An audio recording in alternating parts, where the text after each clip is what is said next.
ఈరోజు ఈ వీడియోలో బంగాళదుంప ఎగ్స్తో చాలా తక్కువ టైంలోనే చాలా త్వరగా తయారైపోయే ఈవినింగ్ స్నాక్స్ తయారు చేసుకుందాం. ఇప్పుడు దీన్ని తయారు చేసుకోవడం కోసం మనం ఇక్కడ ముందుగా బంగాళదుంప తీసుకుని వాటిని 4 ముక్కలుగా కట్ చేసుకుని ఉడికించుకుని పొట్టు తీసుకుని పక్కన పెట్టుకోవాలి. ఇప్పుడు స్టవ్ వెలిగించుకుని ఒక పాన్ పెట్టుకుని దాంట్లో కొద్దిగా ఆయిల్ వేసుకోవాలి. ఇప్పుడు ఆయిల్ వేడైన తర్వాత చిన్నగా కట్ చేసుకున్న ఉల్లిపాయ ముక్కలు, పచ్చిమిరపకాయ ముక్కలు వేసుకుని కొద్దిగా వేపుకోవాలి.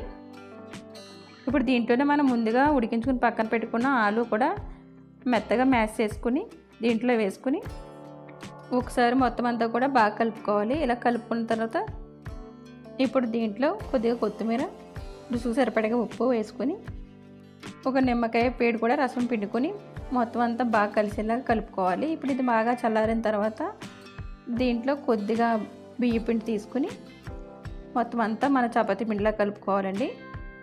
ఇలా మొత్తం అంతా ముద్దలా కలుపుకున్న తర్వాత ఇప్పుడు ఇలా కలిపి పెట్టుకున్న బంగాళదుంప మిశ్రమాన్ని ఇలా నీళ్ళతో చేయి తడి చేసుకుని చిన్న చిన్న కొంచెం మీడియం సైజు ఉండలాగా తీసుకుని ఇలా రౌండ్గా చేసుకోవాలి. ఇలా చేసుకున్న తర్వాత మనం ఇలా అరచేతిలో పెట్టుకుని వీటిని మరీ పల్చగా వత్తకుండా ఇలా డొప్పల్లాగా తయారు చేసుకోవాలి.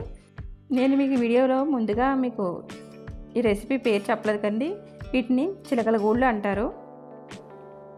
ఇదే విధంగా మొత్తం అన్నీ కూడా తయారు చేసుకుని అలాగా ఒక ప్లేట్లోకి తీసుకోవాలి.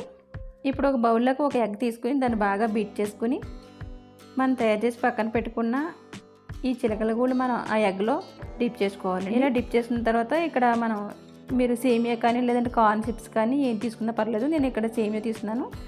ఈ సేమియాని ఇక్కడ మనం కొంచెం నలుపుకొని చిన్నగా ఇలా చేసుకుని ఇప్పుడు మనం ఈ చిలకల గూళ్ళని ఈ సేమియాలో కొంచెం ఇలా అంటించుకొని పక్కన పెట్టుకోవాలి.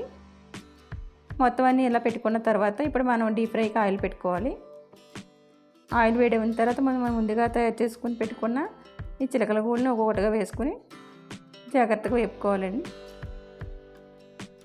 ఇవి స్లిమ్లో పెట్టుకుని వేపుకోవాలి. హై ఫ్లేమ్ మీద వేపేసుకోకూడదు. ఇవి హై ఫ్లేమ్ మీద వేపుకోవడం వల్ల మనకి పైన ఎగ్ ఉండడం వల్ల త్వరగా పైన గోల్డెన్ కలర్ వచ్చేస్తుంది, లోపల కుక్ అవ్వదండి. అందుకని మనం సిమ్లో పెట్టుకొని వీటిని జాగ్రత్తగా వేపుకోవాలి. ఒకవైపుకి వేపుకున్న తర్వాత మనం దీన్ని రెండో వైపు తిప్పుకోవాలి. ఇవి మనం సిమ్లో పెట్టుకుని చేసుకుంటాం కాబట్టి ఇవి వేగడానికి మనకి కొంచెం టైం పడుతుంది. ఇప్పుడు వీటిని మనం రెండో వైపు తిప్పుకోవాలి. ఇప్పుడు ఇవి రెండు వైపులా బాగా వేగిన తర్వాత ఒక ప్లేట్లో టిష్యూ పేపర్ వేసుకుని ఆ టిష్యూ పేపర్ వేసుకున్న ప్లేట్లో వీటిని మనం తీసుకోవాలి. అలా తీసుకోవడం వల్ల మనకి ఎక్స్ట్రా ఆయిల్ ఏమైనా ఉంటే మనకి టిష్యూ పేపర్కి వచ్చేస్తుంది. ఇప్పుడు దీంట్లో ఉడికించిన బఠానీ కానీ ఉడికించిన కార్న్ కానీ పెట్టుకుని తింటే మనకి చాలా బాగుంటుందండి. ఎందుకంటే ఇది మా చిన్నప్పుడు మా అమ్మగారు అస్తమానం చేసేవారు. అప్పుడు మనకు చాసులు కట్ట ఏముండేవి కాదు కాబట్టి ఇలా బఠానీ కానీ లేదంటే ఉడికించిన కార్న్ కానీ పెట్టుకుని తినేవాళ్ళం. ఇప్పుడు దీనిపైన కొంచెం చాస్ కూడా వేసుకుని తింటే చాలా బాగుంటుంది. అంతేనండి, బంగాళదుంప ఎగ్స్తో మన చిలకల గూళ్ళు రెడీ అయిపోయి.